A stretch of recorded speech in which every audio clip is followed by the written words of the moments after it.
It's tough to be so negative, but I want to be very clear. Russell Wilson does not deserve to touch a football for the rest of his career. All right, everybody, I'm your party host, Joe Rivera, and I'm along with one of the preeminent ball knowers of USA Today Sports, Chris Bumbaca. Boom. Week one is almost officially in the books, and we know week one is very strange, usually home to a lot of weird results and weird things happening and all sorts of things that we don't see coming. But one of the things we want to start with, we want to talk about today is a segment we want to call Monday Morning, MOURNING, spell for the viewers at home, Monday Morning Quarterbacks, where we're going to talk about some of the bad quarterback performances from the weekend. And I know there's one guy, Boom, that you want to talk about specifically, and that's a guy in the Big Apple. So why don't you tee off here on what you think of one Mr. Limited, Russell Wilson? It's just great to have football back, Joe. And week one, it's tough to be so negative, but I want to be very clear. Russell Wilson does not deserve to touch a football for the rest of his career. He's completely done. I mean, all you have to do is watch the sequence inside of the red zone yesterday. Giants go 0 for 2 in goal to go situations. Russ finishes 17 for 37. How do you have 20 incompletions in week one? You've been scheming up and diagramming your sets all offseason and during training camp, and you still throw 20 incompletions. He drops back. He's always looking to extend the play, make a read, and throw the ball, Russell. You have a good play caller in Brian Dable, who somehow never seems to have his offense ready for week one. It's unbelievable. Guy's an offensive guru, a quarterback whisperer. His team is never ready to go week one outside of his opening win in Tennessee a couple of years ago. But I think that was more of a Saquon Barkley hero game than anything he did or his quarterback did, Daniel Jones at the time. And that was a successful season for them. But this idea, this experiment of Russ and him trying to save Dable's job, trying to save general manager Joe Shane's job, it's just not going to work. It's not going to work. Move on, cut the bait. If Dart's not ready to go yet, then go to Jameis Winston. That's why he's there. At least have some fun with it. Russ is a miserable watch and should not be playing anymore. Well, here's the thing, Boom. Like, if you go back Russell Wilson's career, the later years of the Seahawks, so he leaves. He's traded to Denver. We know this. He pairs with Daniel Hackett. That's a disaster. They bring in Sean Payton. It doesn't work with Sean Payton. And one of the first things Seattle brass said after Russell Wilson left, when Geno kind of had his rise, was, oh, well, he's playing within the system, right? And it just feels like Russell Wilson made his career out of what? Exactly what you said, scrambling outside the pocket, not playing within an offense. And I just don't think he's that kind of passer. I don't know how much more we need to see of him, especially at this stage in his career. So to your point, I think he might be done. I think he might be cooked. And listen, it's week one. Is it no reaction? Maybe, but this isn't a thing that's a 1 year thing with Russell Wilson at this point. This isn't a 1 game thing. We've seen this for the past few years now. So even with Pittsburgh, where he didn't look great in Arthur Smith's offense. So I don't know, man. I'm with you. I don't think that Russ is going to save anybody's job there. And I even told you on a prior edition of this podcast, I think the best thing for the New York Giants organization is for Jackson Dart to develop into being QB1, right? We're talking about 10, 15 years down the line. He's still their passer, winning Super Bowls for them, hopefully. The best thing for Joe Shane and Brian Dable is to win games right now. Does Russell Wilson still give you that, the best chance to win games? I'm not so sure. I'm not so sure. So those plays inside of the red zone had no chance. No chance. And that's just so unacceptable for a modern offense, for a week one offense. I think they averaged something like 3.4 yards per play. That's not going to get it done in this league, in a division game. And, that's why I'm really mourning with you, Russell Wilson, today. Joe, I know you have somebody else you're mourning, so let's hand it over to you for the funeral procession. It's usually sunny in South Beach, but on this fine Monday morning in week one, it is not, right? And Tua Tagovailoa, I don't want to throw the rose on the grave quite yet, but 14 of 23, 114 yards, 1 touchdown, 2 interceptions. I want to note, too, that touchdown came when they were down 30-3 in the dying minutes of the fourth quarter, so very big. Chris Paul hits a huge 3 to cut the lead down to 42 moment there. And I think the most telling thing, Boom, actions speak louder than words, right? We've heard all off season, ever since Tyreek Hill had his blow up at the end of the 2024 season, saying he wanted to be traded or he didn't want to be here. We heard this offseason while they're mending fences, right? Two of the chemistry is being fixed little by little. Jalen Waddle said the same thing in the days leading up to the regular season, where it looked like they were figuring things out. And then in the first quarter of this game, cameras catch Tyreek Hill on the sidelines throwing a small bit of a fit. You don't want to overblow. He seemed passionate about something. So is it already up for Tua? I don't know, man. He didn't look like himself yesterday. We know that the Mike McDaniel offense is a lot about spacing and timing and accuracy and throwing a ball to a spot and having a really strong running game. But I just don't see it with Tua right now. And the vibes just don't feel good, right? We've seen the vibes with the Mike McDaniel Dolphins teams in years past, and he's fun. He's a fun guy. He has a good quote at the press conference. Everybody's happy. Everybody laughs. But now we're at the point now where, okay, well, we need to start winning some playoff games. We need to start doing something with this roster because Tyreek's not getting any younger. Jalen Waddle's not getting any younger. And the jury's kind of still out on Tua. So it's not ideal right now. It's not the way that you want to start this season off. And listen, Lou Anarumo, for how much people ragged on him for his defenses in Cincinnati towards the later years, he's still a really good defensive coordinator, and he had Tua in a blender yesterday. So is it just another weird week one occurrence? I mean, maybe, but it's not too pretty right now for Tua. I mean, this podcast are big Lou Anarumo guys, so shout out Lou.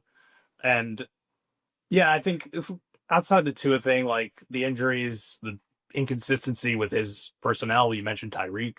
I'm a Mike McDaniel apologist. I want him to succeed because I love a guy like that having winning teams in the NFL. I think it throws the juice heads totally off their game. But I think it's over. I think it's over for that entire operation, including general manager Chris Greer. We've already fired 2 regimes here on Monday morning of week 1. So I guess that's us doing our jobs right. So time for them to step up. And I just want to point out one more thing before we move on to our next segment. Next up for the Dolphins, 3 straight AFC East opponents. So you got the Patriots, Bills, and Jets, right? Now, I mean, in years past, it's not a murderer's row, but we just saw the Jets put up 30 points, which is like unheard of. And me being against the Steelers defense. And that's supposed to be good. PFF had Justin Fields as the top ranked passer of the week. At least his grades are out. So there's that. And the Patriots, he looked awesome. Yeah, he looked Justin awesome. Fields is pretty good, man. I mean, I'm not gonna lie. When you read the training camp reports and you see the way that he plays in preseason, albeit limited, it's small sample size, and you see some of the things that you say to yourself, well, that's why Justin Fields, that's why the Steelers didn't make a harder run at Justin Fields, and that's why he's on his 3rd team in 5 years. And then you see him play yesterday, and he looked like he rekindled something with Garrett Wilson, and he showcased the athleticism and he looked sharp. So again, weird things happen in week 1 all the time. I hope Justin Fields is the truth. As a Jets fan, I think Jets fans deserves it, but I'm not gonna hoist the Lombardi yet for Justin Fields. So we'll see. But that might be a little lofty, but I think that is an example, though, Joe. Not to jump in here and to harp on Justin Fields, but bringing it back to Russ and other quarterbacks that we'll be talking about. But when you have a plan and you have an identity, and I wrote about this from the game yesterday, that is how you can elevate a player to that point when there are question marks there. And that's why Jets offensive coordinator Tanner Ainstrom and head coach Aaron Glenn even deserve credit for understanding Fields' strengths, creating a game plan to emphasize them, and then letting him go out and do it and giving him trust, but also understanding when to rein it in. I thought it was a really masterful job by Fields and the coaching staff on that side of the ball yesterday. It's not a secret, Boom. All the best coaches in the NFL, they cater to the players that they have, right? The talent that they have. Look at Andy Reid and the Chiefs, right? He built the offense around Alex Smith for so many years, and then Patrick Mahomes is here and he has the launch codes, right?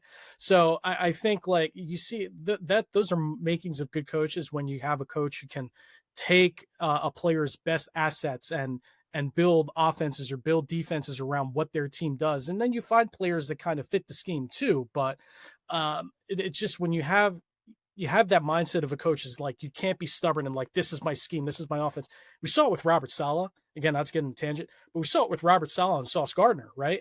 And Sauce is like, I need to travel. I want to travel. I want to find the team's best receiver. I want to cover them every week. And Robert Saleh didn't really let him do it. So I think when you have good coaches, they understand the players that they have, and they build offenses and they build schemes and plans, to your point, to make sure that those players are elevated. So we'll see where Justin and the Jets go from here, but a pretty promising showing in week one, even if it ended in a loss. All right, Boom. I want to move on to the next segment here. We like to call false starts. Now, teams are coming away with wins this weekend, but not every win is actually believable or indicative of what a team's going to be. So we have 3 teams here, Boom, who took wins home in week one, and that's the Steelers and Aaron Rodgers, the Colts and Daniel Jones, and the Chargers and Justin Herbert. Which of these 3 do you have the least amount of faith in? Which was the false start to you? The Pittsburgh Steelers by far, and Rodgers obviously plays a little bit of factor in there. 4 touchdowns, 0 interceptions, 244 passing yards. Those are some decent looking numbers, obviously, but I think the PFF grade had him somewhere in the high 50s, and I know that is also sometimes not totally accurate in how the tape lines up, but the Steelers offense is going to be really interesting because he's got to get that ball out quick. And we saw it in New York and even in his last year in Green Bay. He's not as mobile as he once was. And he did look somewhat impressive on a couple plays yesterday, moving around. But he's definitely not the Rodgers of old, extending plays and finding Devontae Adams in a green and gold jersey down there and lighting up offenses or defenses, and winning MVPs. But the big thing for the Steelers, in my opinion, is just how they got dominated on the ground. Their defense did.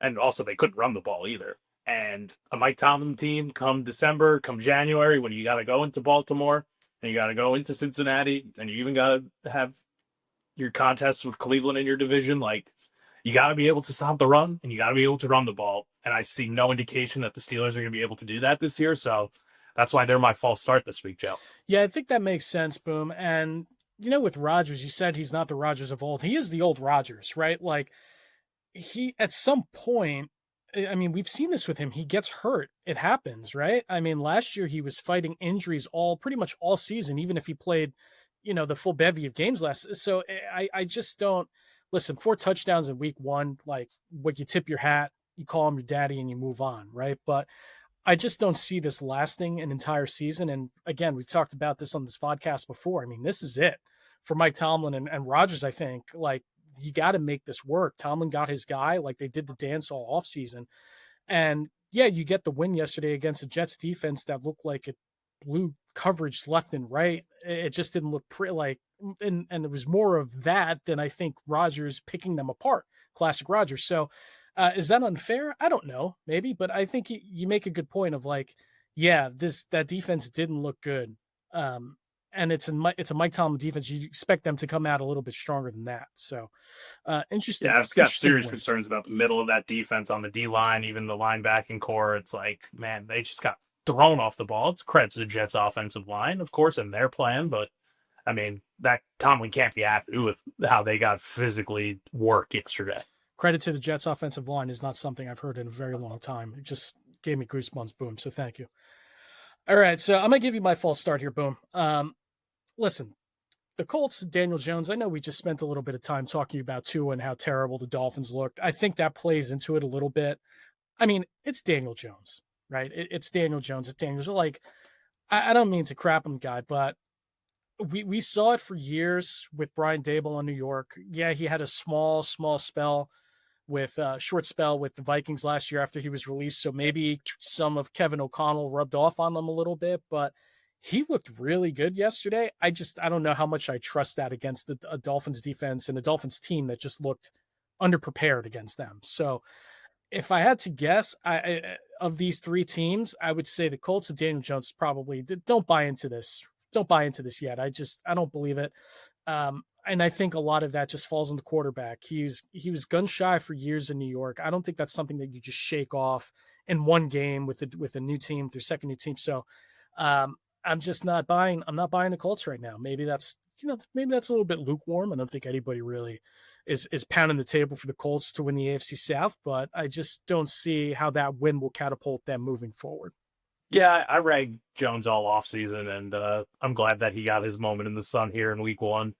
But I like your answer, Joe, because of the opponent, right? We talked about the Dolphins and all the issues that they have, so I like the Colts here for a false start for sure.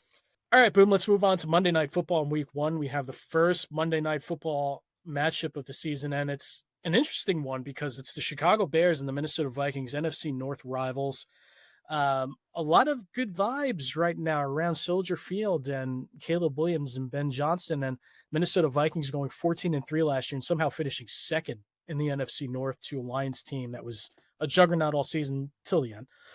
Who you got in tonight's matchup, Boo?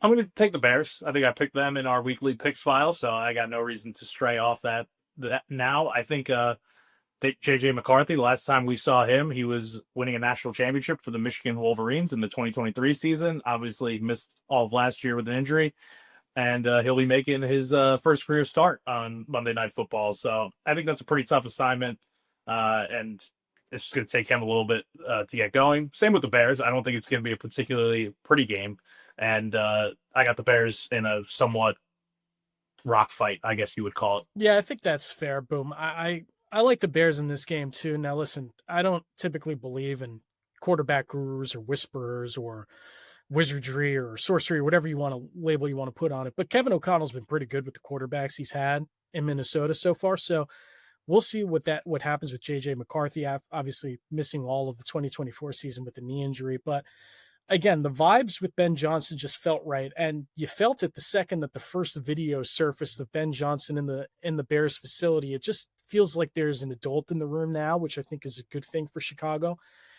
Now we'll see what that translates to on the field, because this preseason it wasn't pretty all the time, and preseason isn't real, but that's where you work out a lot of your kinks. But I still like the Bears in this matchup tonight. I think Caleb Williams is gonna have a solid showing against the Vikings team that even with Brian Flores' defense, and we know how good he is, it just feels like a Bear spot in week one.